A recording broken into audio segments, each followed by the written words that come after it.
how you doing, YouTube? This is your boy BrogiNaric, back again with another episode of BrogiNaric on Films, and this will be my spoiler review for Scoob, the new Scooby-Doo adaptation that's, well, supposed to be in theaters, but, you know, COVID-19 had other plans. And if you don't want spoilers, check out the non-spoiler review. Should be in the annotation, link in the description. But I'm just going to go full spoilers with this. But before I do, don't forget to give this video a like. Subscribe to the channel and share the video too to really help the channel grow.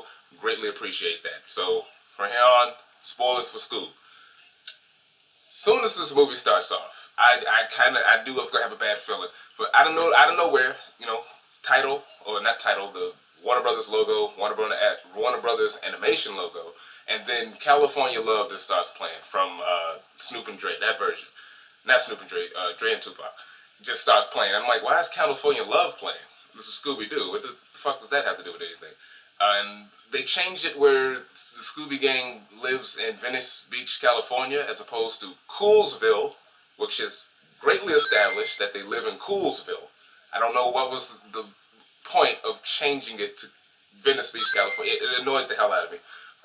Nitpicky, I know, but hey, this is what it is. Like, you wouldn't change Townsville or Powerpuff Girls to Kansas City, would you? Missouri, would you do that? No, you wouldn't. It's Townsville. Power Rangers live in Angel Grove, California. They don't live in Austin, Texas. So it's just whatever. Just a minor bit. So, and I'm already like, ooh, why are we doing this? So the movie starts off. Shaggy, Scooby's a stray dog. He steals a big hunk of meat that you would use for like shawarma and gyros. And he's getting chased by this cop, and Shaggy's a little kid, he's lonely. They really nail home, he's lonely, has no friends. He meets Scoob, they become friends. Time passes, it's Halloween. They dress up as Blue Falcon and Dynamite, because that's Shaggy's favorite hero. The candy gets stolen and gets thrown into this haunted house, and that's when they meet up. They run into Fred, Velma, and Daphne, who are also kids. And they go into the haunted house. Of course, there's some asshole dressed as a ghost there, and they stop him. And it turns out this guy was a criminal, so that was like their first adventure. And after that, we get the best part of the movie, as far as I'm concerned. It's like 12 minutes into it. We get this opening montage where it's a modern update of the original Scooby-Doo Where Are You intro, done in this animation style with a new version of the theme. Great, beautiful, amazing. It's like, oh my god, here, this is great. This is gonna be good. Like, okay, we're getting back into it. But deep down, I knew that was gonna be the high point of the movie, and I was not wrong. Immediately, we get this dumb moment. This moment, it makes no sense. So, time has passed. The team is, I guess, in their early 20s, and they want to make the Mystery Inc. company legitimate. And they're like, well, we need money, and we need an investor. Now, problem: if you know Scooby-Doo, it has been established. This thing's been around for like, what, 30, 40 years. Daphne is rich. Daphne Blake, the redhead, she comes from a rich family. If they need money, she would just go to her parents and say, hey, we need money. So this whole idea that we need an investor, it's like, Daphne, she's rich. Just talk to her parents. Anyway, so the investor, I shit you not, in the year 2020, is Simon Cowell. For some reason, Simon Cowell's the investor, and they make an American Idol joke. Now, if I'm not wrong, he's not on American Idol anymore. In the year 2020, isn't he on like X Factor? And I think he's on America's Got Talent too. So why are we doing an American Idol joke? I don't get it. And like, if it's so outdated, like if this was the early 2000s, that would have been funny. But it's like, who gives a shit? It's too that. Like, do kids get that reference? Like, they might get the America's Got Talent reference, but do they get the American Idol reference? Isn't like Lionel Richie on American Idol now? Like, what? And J-Lo and such shit? Like, made no sense. Like, it should have been like Elon Musk or something like that. That's someone who's rich, modern, and wacky. Like, that would have made sense. But no, Simon Cowell, and he's being a douche. And then we get the dumb, like, oh, the team thinks Shaggy and Scooby are kind of holding them back. But they don't really, like, fully say that, but it's, like, hinted. So Shaggy and Scooby are hurt, and they just leave, which they take as they got kicked out of the gang. But it was never really stated that they were kicking them out. They were just like, we could do better. It was dumb. Anyway, so they're gone. They're bowling. The bowling alley. I forget the name of it, but it's a reference to the Asian, I think it's Japanese animator who helped design the Scooby-Doo gang and a lot of the early Hanna-Barbera stuff. So yeah, that guy's getting a shout out there. They're bowling. The bowling pins are evil robots trying to attack them, and whatever. So they get saved by the Blue Falcon, and then this is when the worst damn character in this entire film pops up. Mark Wahlberg as Brian, aka Blue Falcon 2. Fucking terrible. I hated this character. He was so annoying. So annoying. Okay, so the designs in this movie are great. His design is great. But I love they gave the explanation of why he doesn't look or sound like classic Blue Falcon, who usually has a very deep voice and very serious when he talks. And now he sounds like Mark Wahlberg being a douchebag. Is because he's the son of the original Blue Falcon. And then they changed Dynamite, who is voiced by Ken Jeong. Instead of him being the wacky, goofy one and Blue Falcon being the serious one, it's now reversed, where Blue Falcon is the idiot and Dynamite is the smart one. And Ken Jeong does a great job. It's a different version of Dynamite, but he does a great job as his character. And then we also have Dee Dee Skies, played by Kiersey Clemons, who's great. Like, her Dynamite are great. Then we also have Dick Dastardly, played by Jason Isaacs, who is the bad guy in this film. Great. He's like the best thing, and him and Muttley, amazing. At first I was pissed because Muttley wasn't in this, but then as the story goes on, we find out that Muttley was, locked away, and he came back. I was like, okay, that was great, because that was a good fake-out, because I was starting to get a little pissed. I'm like, why is Muttley not in this? But then he comes back in, and they hang out. Great stuff. But Blue Falcon, awful. Hate him. His jokes are terrible. He's lame. I hate when they do that thing where it's like the hero is weak and lame. Like, if that was... It's been done. It can be done. I just didn't care for it in this version.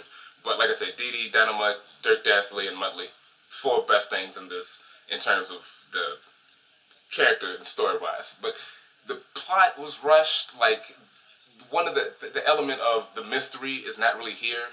Because we know Dirk Dastardly from the get-go is the bad guy as opposed to some monster, and it's like, well, is it real? Is it fake? They've done that different times with Scooby-Doo where there is no supernatural element and then there is a supernatural element. And this one is definitely more in the supernatural element aspect.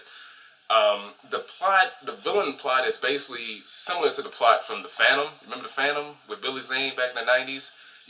Get 3 skulls and it'll lead you to treasure. That's basically what this is, although the skulls are the skulls of Cerberus, the dog protector of hell in Greek mythology, of Tartarus in Greek mythology, and Dirk Dastardly.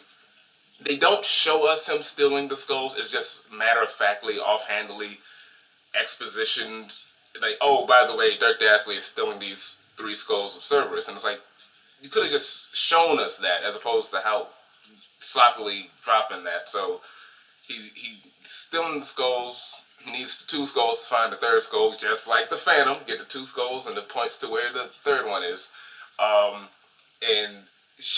Then they find out that Scooby is important. Dirk Dastardly needs Scooby because...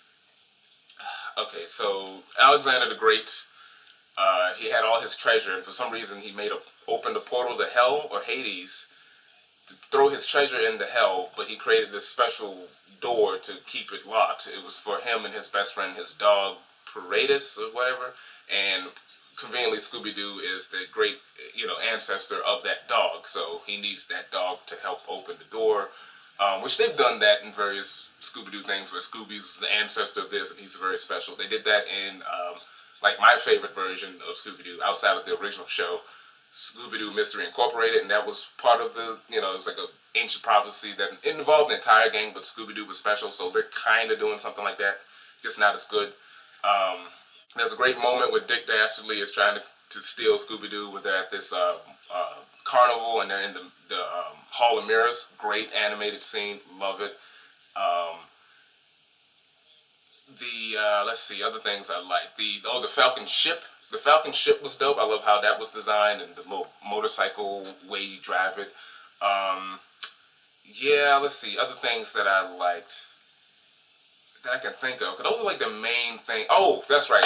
Okay, so when they steal the skull, the 2 skulls, it's going to lead them to this mountain area, but the skull is underneath the mountain or something. So when you go deep inside, it's like its own little subterranean sort of Mesozoic era world where there's dinosaurs and cave people. And we run into Captain Caveman, who is voiced by Tracy Morgan.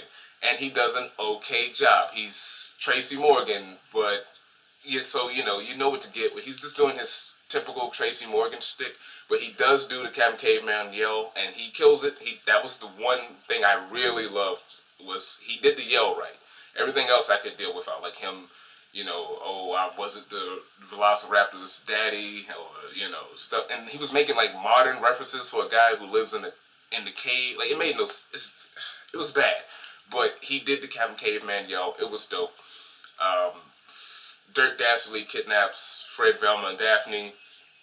They escape because there was this little robot that fell in love with Daphne because she helped him out or whatever. It was dumb. Anyway, Dirk Dastardly poses as Fred to get to Scooby, steal Scooby and the skull, because Scooby, once Brian finds out, or Blue Falcon finds out that Scoob's important, he kind of kicks Shaggy to the side and gets Scooby to join the Falcon Force. But anyway, they get kidnapped. They go to Greece. They activate the door, or Dirk Dastardly does, and then the ghost of Cerberus comes through, and they got to deal with that. And then the team comes in to save Scooby. They work together. Everybody works together. Once Dirk Dastardly gets there, we find out that Muttley isn't dead. He was just trapped. And so once he realizes that, they steal the gold. They try to get away. The robots help the gang, because once again one of them is in love with Daphne. He convinces the others to help them, so they fight the dog back. They close the door. Oh no, they push, I forget how, but they push him back and he gets locked in. And they know that there's like a catch, like it takes the dog and the best friend, which would be Shaggy, to close it, but they have to close it on, one has to close it on the other side for it to lock. Shaggy makes the sacrifice to go on the other side against, Scooby's will. And then they give a fake out, like, oh, Shaggy's gone. But then they're like, that doesn't make sense. Like, why would Alexander the Great make a lock where he couldn't get back with his best friend? And then there's a way to get out. You've got to talk to the statue, and then that opens the door for the person to come back through. So Shaggy comes back. The day is saved. I guess Blue Falcon becomes the investor of the new team, I guess. I think that's what it was. Either Blue Falcon or Simon Cowell. Oh, well, anyway, there's a moment where they take off the mask of Dirk Dastardly, and it's Simon Cowell, which was kind of funny, but then they take the mask off again. It's still Dirk Dastardly. He was like, they never go for the double mask pull. That was kind of fun. That was funny. So yeah, we go back to Venice Beach, and the Mystery Incorporated gets a new building. And I believe, like I said, I believe Blue Falcon is the one who invests in them. He gives them a new mystery machine because the other one got blown up. I didn't care for the design of it, but it's a new mystery machine. Blue Falcon is DJing. He's DJing. There was a moment, I forgot to mention, when he first appears, he does a dab, because we're still dabbing in 2020, I guess. I don't know. Is that what kids are doing these days? I don't fucking know. Then we get the end credit sequence, which was, once again, one of the other great things about this movie, where it's, the song was good too, but it's like this new, the way it was designed, it had a good look, but it was showing a montage of, the team on a mission, and then it shows, we get some cameos. We get Adam Ant, Jabberjaw, Captain Caveman, and Magilla Gorilla, and they're all wearing superhero-ish outfits, and they're the new members added to the Falcon Force, which I'm assuming they're going to turn into a movie.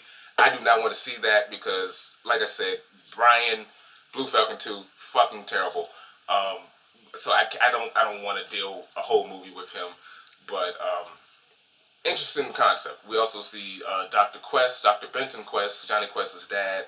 He's at his lab, and the gang's there with him. We see the robot. I forget the robot's name. He's like a big Frankenstein robot, but he's a superhero. I can't remember that character's name. He was in Future Quest as well, the Future Quest comic. He's in the background. And then we get, what was the other one? There was another little cameo, I think, after that. Oh, that's right. Muttley comes in and breaks out Dirk Dastardly from prison, and then we just get sequences of the characters that were in the movie. Great stuff. Really cool. And then that's, like I said, those are the main things. But it was a bad start. The idea of a Hanna-Barbera cinematic universe is a great idea, great property. They could do great things with this. Just, I don't want them to be this basic take on these characters. Like, the animation's great, but up your jokes and your storytelling, because this was very weak. I'm not feeling it. But I do want, like, Birdman and Herculoids, Galaxy Trio, Space Ghost, Johnny Quest. I do want cool animated versions of that, but don't give me this basic level bullshit, you know, like, up your game. And those are my main thoughts on this film. It was okay, not the worst, but I had problems. Very forgettable, very disappointing. But I think families and kids will enjoy it. A bunch of Scooby-Doo fans will enjoy it, and I can see a bunch of Scooby-Doo fans being to it, and that's where I land. I'm on the side. I'm glad this wasn't in theaters, because I would have been pissed. But seeing it at home, I wish I didn't have to pay $20 to rent it, because I don't think it's worth $20. But you know, it is what it is. If you can rent it, I would wait for a price drop. But yeah, otherwise, it's nothing you have to rush out to see. But yeah, those are my thoughts on Scoob. Let me know what you thought about the film in the comments. Don't forget to like this video, share it, and subscribe to the channel. And stay tuned for more videos. Peace.